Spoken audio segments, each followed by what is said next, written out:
স্বাধীন দেশে স্বাধীন মানুষ চলতে পারে, কিন্তু এই দেশটা স্বাধীন এটা আমি জানতাম না, যে এতগুলা অজাত কুকুরের আস্তানা, যেখানে এতগুলা নিকৃষ্ট হাইজাকার আর নিকৃষ্ট বেঈমানদের আস্তানা।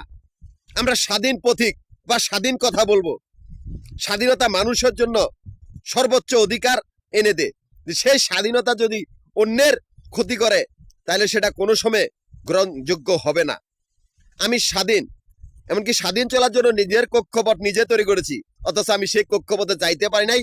আমার এই ব্যবসায় প্রতিষ্ঠানের বা বাড়িঘরের পালা কুত্তাগুলার জন্য আমি অসুস্থ হইয়া রাস্তাঘাটে পাগলামি করতেছি। আমরা স্বাধীন, নিজেদের কক্ষপথ নিজেরা তৈরি করছি। সেই কক্ষপথের 3টা ক্যাশ কাউন্টার, মিরপুর, নবাবপুর, মতিঝিল, এই 3টা জায়গার ভিতর আমাদের আবাসিক বাড়িঘর হোটেলের ব্যবসার হিসাব করা হয়।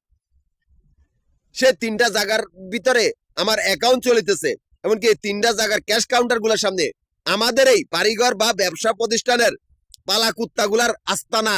ওরা আমার গ্রুপের সদস্যগুলার খুনি, এমনকি আমি একটা সমিতির প্রধান। ওরা আমার গ্রুপের সদস্যগুলার খুনি। ওরা নাকি মাফিয়া কুত্তার দল, যাদের জন্ম ব্যাংকের ভিতরে।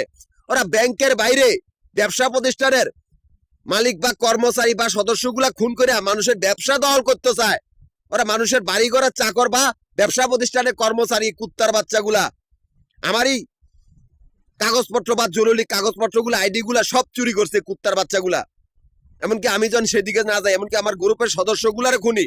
এই মাফিয়া কুত্তার দলগুলার এতটুক জানে যে আমার আমানতের বাহিনী ব্যাংকের বাইরে আমি আমানত গঠন করেছি, যাতে এই কুত্তার বাচ্চাগুলা বেঈমান গুলারে শিক্ষা দিতে পারে। তোদের অস্তিত্ব আর কর্তৃত্ব রাহে নাই।